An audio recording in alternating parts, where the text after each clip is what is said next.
Kabajamoo dhaggeeffattootaaf daawwattoota Keelloo Miidiyaa qophii faana Keelloo keenya guyyaa har'aatiin weerara daangaa lafaa humnoota Somaaleetiin raawwataa jiru isin biraan geenya.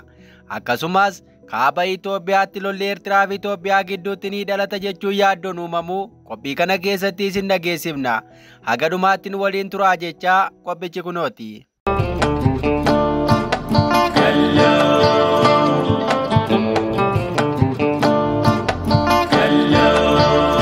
Keelloo Miidiyaa.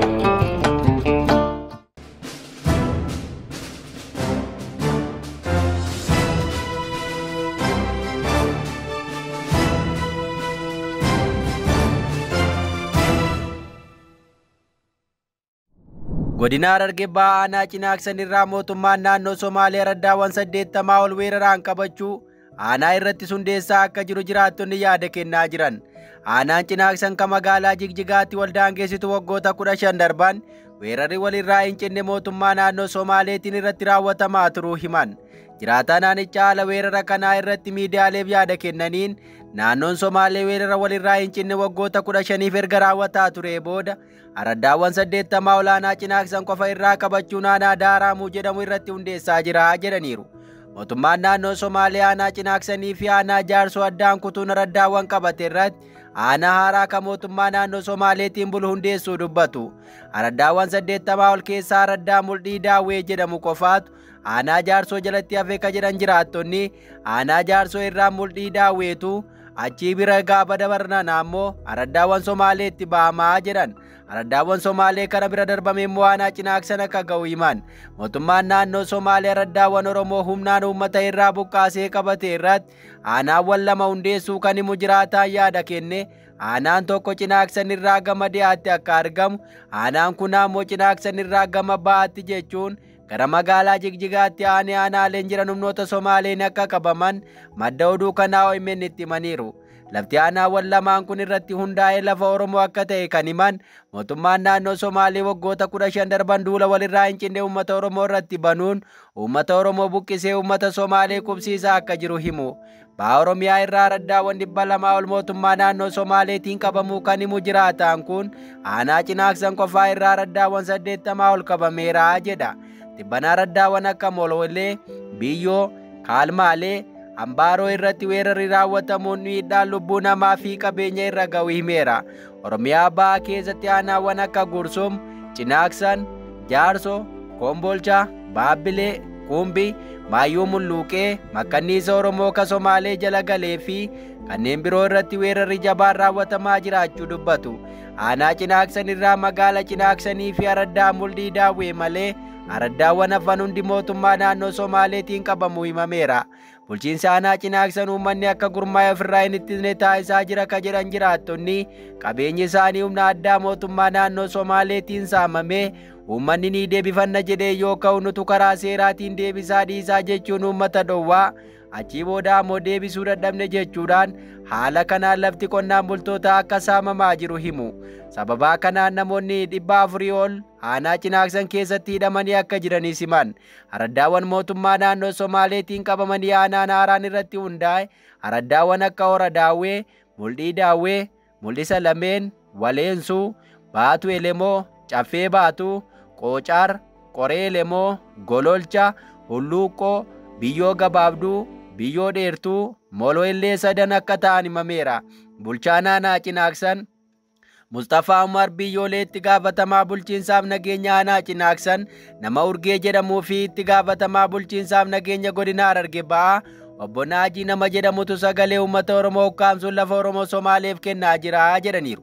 Hoogganaan bulchiinsaaf nageenyaa godina Harargee Bahaa obbo Naajiin sabaan Somaalee akka ta'an kan himan namoonni lafa Oromoo dabarsee Somaaleef kennaa akka jiru isa akka ta'e himu.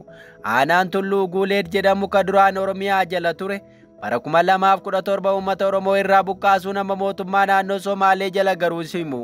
Uummanni aanaa Guuleed irraa buqqa'e uummata pirezidaantii duraanii mootummaa naannoo Oromiyaa obbo Lammaa Magarsaa magaalota Oromiyaa garaa garaa keessa qubsiisaa ture akka ta'e himameera. Odeeffannoo birootiin waraanni Itoophiyaa fi Eertiraa gidduutti ka'uu mala sodaa jedhuun lammiileen Eertiraa yaadda'u himan. Tawaldeen dhalataa Eertiraa yoo ta'u waggoota baay'eef walabummaa biyya isaaniif jecha lola hedduu keessatti akka hirmaachaa ture hima. Amma ammoo biyya ollaa isaanii kataate Itoophiyaa waliin waraanni biraa akka hin uumamne kadhachaa jiraachuu ibsa. Akka inni jedhutti yoo waraanni kun eegale namoonni hedduun gara adda waraanaatti duuluun waan hafu miti. Kanaaf akkuma kanaan dura baratame waraanni kun yoo dhalate ijoolleen abbaa malee, haadholeen hedduun ammoo abbaa malaa malee, maatiin hedduun ijoollee isaanii sababa waraanaatiin dhabuu danda'u jedha. Ga'eessi umurii 40 Tawaldeen yeroo ammaa magaalaa guddoo Eertiraa Asmaraa keessa jiraachaa akka jiru hima.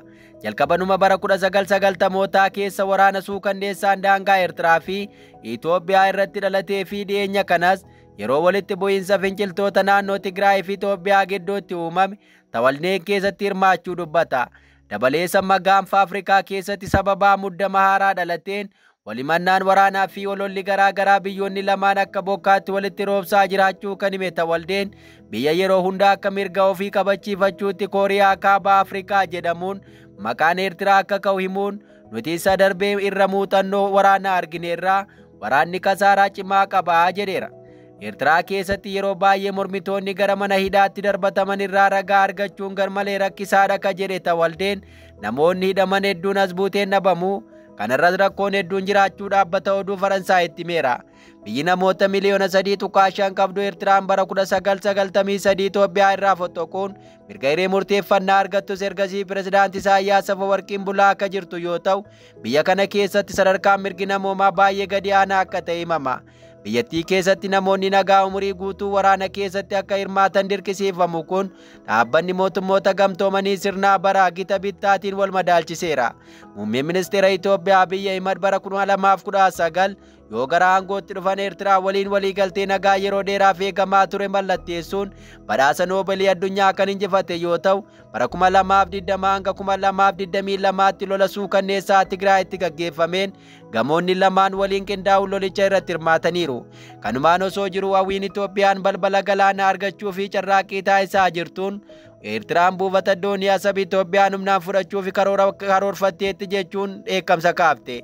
Itoophiyaan gama isheetiin yeroo dhiyoo asitti Eertiraan waldhabdee kaasuuf garmalee waraanaaf qophaa'aa jirti jechuun komii qabdu ibsatti. Ministeerri dhimma alaa Itoophiyaa Geediyoon Timootiyoos jedharbe keessa Eertiraan weeraraa fi kaka'umsa waraanaaf qophaa'aa jirti. Kun ammoo obsa nu fixachiiseera jedhee ture. Mihaariin lammii Eertiraa yoo taatu nama umuriin 30 keessa jiraatudha. Lola Tigraay keessatti hirmaateera. Lolicha keessatti yakkootii waraanaa hammaataan hojjechuu jedhamuun himatama. Akka inni dhaabbata oduu Faransaay AFP'tti himetti dargaggoonni baay'een lola uumamuuf akka yaaddoon keessa jiran ibseera. Akkasumas lammiin Eertiraa akka taate Luwaan waggoota muraasaan dura biyyaa baqattee biyya Afrikaa ba'aa keessa jiraattu haala kan AFP'tti himteetti. Firri ishee walgahii irratti waamamee Abiyyi lola uummata Eertiraa irratti ni eegala kanaaf lolaaf of qopheessaa akka jedhameen himti. Kanaaf ilmaan dhiiraa fi ijoollee durbaa ishee erga itti himamee booda maatiin ishee sodaa guddaa keessa akka jiran dubbatti. Haadholiin walgahii kana irratti argaman tokko hanga ammaatti ijoolleen isaanii waraana Tigraay keessatti hirmaatan eessa akka jiran kan hin beekamne garuu ammallee ijoollee isaanii hafan gara fuulduraatti adda waraanaatti akka erganiif gaafatamaa jiru jetti. Ministeerri odeeffannoo Eertiraa Yemaanee Gabra Masqal gaaffii AFP'tti taasiseef akka yaada kennuuf gaafatameef deebiin kennine. Qabsaa'aan lammii Eertiraa duraanii amma biyya baqataa jiru Mohammad Keer akka jedhanitti dargaggoonni sodaa weerara walitti bu'iinsa Itoophiyaa fi Eertiraa gidduutti uumamuu maluun sodaan liqeeffamuu isaanii dubbateera. Egaa dhaggeeffattoota faana keelloo qophiin nuti guyyaa har'aa qabanne kan hanga ammaa dhaggeeffattan ture. Kanneen chaanala keenyaaf haaraa taatan keelloo miidiyaa sabskiraayib akka gootan isin gaafata. Nagaan nu tura.